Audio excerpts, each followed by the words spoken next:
Hello and welcome to Sports Fan Entertainment. 32 teams, 32 days, and today we're talking about the Atlanta Falcons.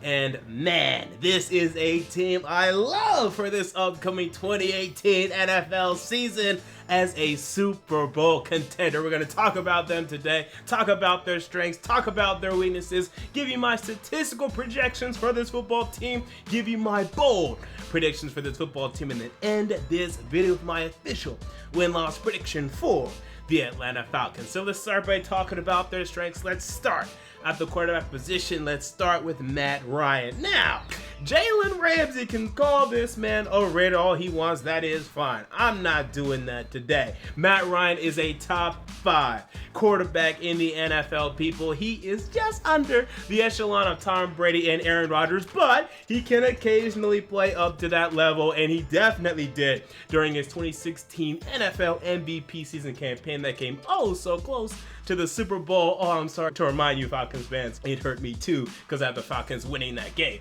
And I'm expecting a resurgent year for Matt Ryan in the second year of the Steve Sarkisian offense. Remember, it was the second year of the Kyle Shanahan offense that got Matt Ryan that MVP type season. I'm expecting more of the same now. We move on to the next strength for this football team, and let's move on to the offensive line. Let's start with the left tackle, Jake Matthews, which has been one of the better draft picks by this Atlanta Falcons team, first-round draft picks in recent years. We also have Andy Levitre, whom the Falcons poached from the Tennessee Titans. He's playing much better for y'all than he did for us. I'm a Titans fan. I don't know how y'all did it. You did it. Congratulations. I think he's just a better scheme fit for y'all than he was for us.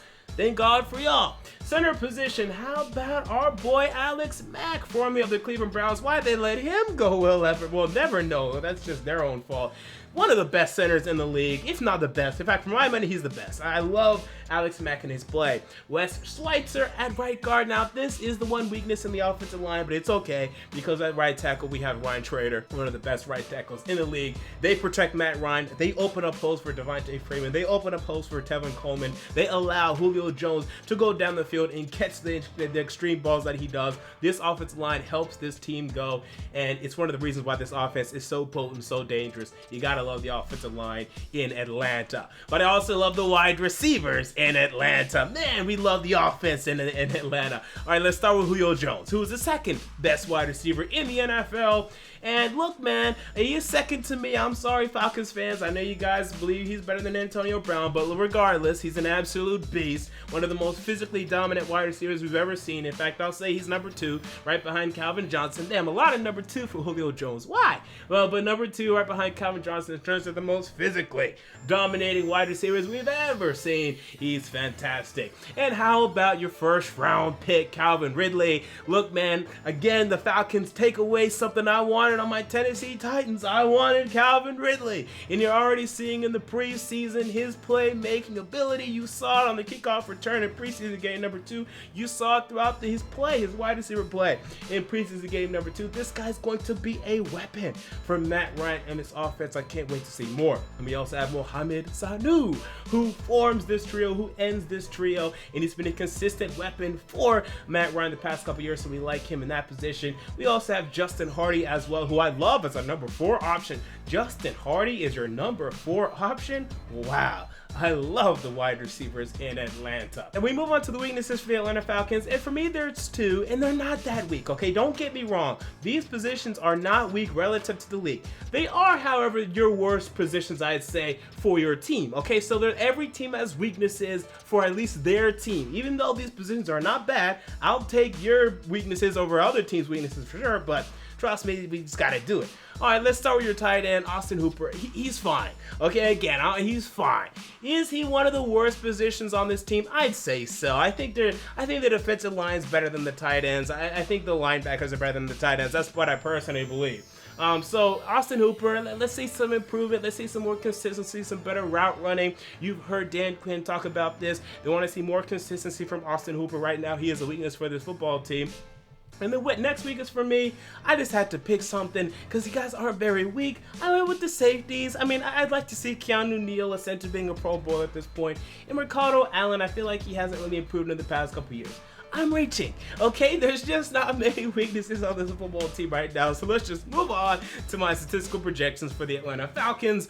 And let's start with quarterback Matt Ryan. 4,600 passing yards, 32 touchdowns, and 11 interceptions, and a 104.0 passer rating. These are MVP-esque statistics. Ladies and gentlemen, I'm expecting a resurgence for Matthew Ryan. Running back Devontae Freeman, 220 carries, 1,000 yards, and 8 touchdowns. So he breaks 1,000 yards once again. Didn't break last year because of injury. He'll be back this year. And then wide receiver Julio Jones, 80 catches, 1,300 yards, and 8 touchdowns. So a dip in production for Julio Jones. He doesn't break the 1,400 yards that we're accustomed to seeing. Even had 1,800 yards a couple of years ago. My goodness. How about for 1,300? I think Matt Ryan will disperse the ball out to Calvin Ridley, the new weapon. Muhammad Sanu, I think he's going to remain consistent. And I think he's going to come down just a little bit, but still do very well. 1,300 yards is nothing to balk at all. We move on to my bold predictions for the Atlanta Falcons, and that is Matt Ryan finishes at least top 3 in MVP voting. Right now, I have not decided my MVP. It is between Kirk Cousins, Matt Ryan, and Aaron Rodgers, and also Tom Brady. I haven't decided yet. Okay, I'm still deciding. I think I might go with Matt Ryan. I don't know if I want to be that bold yet, but just know right now I do have him finishing top 3. Bold prediction number 2, Calvin Ridley breaks 800 receiving yards. I think he's going to have a very good year. I'd love to say 1,000, but there's only so many balls that can go around. Even with Matt Ryan throwing for over 400 or 4,000 yards, I think he can break 1,000. I'm just going to say at least 800 for my bold prediction. He's going to do very, very, very well. He's going to make me regret why the Titans did not take him. I don't know why they didn't take him. All right, and then number 3, Atlanta Falcons to make the NFC Championship. Boom. I got this team in the NFC Championship, people. Now, who will they face? I'm going to leave that a secret. I want you all to watch my playoff predictions coming up, right? I'm gonna keep that secret, but I'm going to give you a little salt every now and then. Here's your little salt. I got the Falcons making at least the NFC Championship, but this doesn't mean I don't have them winning the Super Bowl. I might have them winning the Super Bowl. I'm just leaving some stuff secret for now. So with that said, win-loss prediction for the Atlanta Falcons. There's not much to discuss. This team is stacked. Okay, the defensive line, we didn't talk about him before. We'll talk about it now. Grady Jarrett, he's there. Vic Beasley, he's there. We love the defensive line. Brooks Reed, he continues to improve the defensive end position as well. Cornerbacks, Desmond Trufant. Hopefully he's healthy for the entire season, right? He was last season. Good. Robert Alford across from him. I like the cornerbacks in Atlanta. The problem is the schedule. The schedule's going to kick our butts. But if we can survive it and go to the playoffs, ooh, we're going to make damage. I don't think the Falcons, will have the best record in the NFC, but I think by season's end, we're going to say they are one of the most dangerous teams in the NFC. Now, the problem with the schedule, let's open it now, let's look at it now. Obviously, you're in the NFC South. This is a problem because the Saints and the Panthers also made the playoffs last year. That sucks, right? And they're probably going to compete again, probably. Although I don't have them making it right now. We all believe the Panthers and Saints are going to be dangerous. And also the Bucs are dangerous too. I mean, no one expects the Bucs to be very good. I don't either, but they're dangerous, especially in these divisional games. So look out for the Tampa Bay Buccaneers. But then how about these matchups? All right, week 1, you go to Philadelphia, you face the Eagles, and I might pick y'all to win that game right now. I'm considering an upset there, but obviously that's very difficult. You also go to the Pittsburgh Steelers, I want to say week 5 or number 6. That's another difficult game right there, right? We also have other difficult games in terms of going to Washington. I mean, they could trip you up. You're better than them, though, but get me wrong, they could trip you up. Going to Green Bay, that's also difficult. So this schedule is littered with difficult games, and even hosting the Cowboys, look out for the Cowboys. This schedule is littered with difficult games. So it just depends on how good are they going to be? How consistent are they going to be? Best case scenario, man, I think the Falcons are going to go, best case scenario, I think the Falcons are going to go 13-3. I think they could be an absolute dominant team, go through their schedule, win the NFC South pretty easily, and be the best team in the NFC once again. I really think that's a distinct possibility. Worst case scenario, I mean, I'd be surprised if it was worse than 9-7.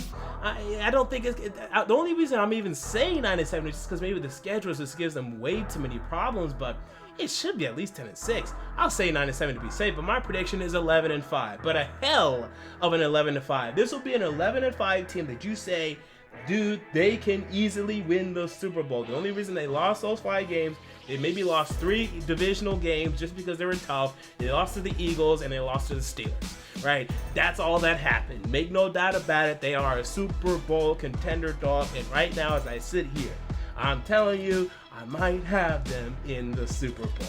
So with that said, that is my 2018 view of the Atlanta Falcons. If you enjoyed the video, make sure to like, comment, and most importantly, to subscribe. I'll be back for a team that I currently don't know. I think it's the Dallas Cowboys or the Arizona Cardinals. We'll figure it out whenever this video ends. This has been MJ of Sports Fan Entertainment, and I'm out. Peace.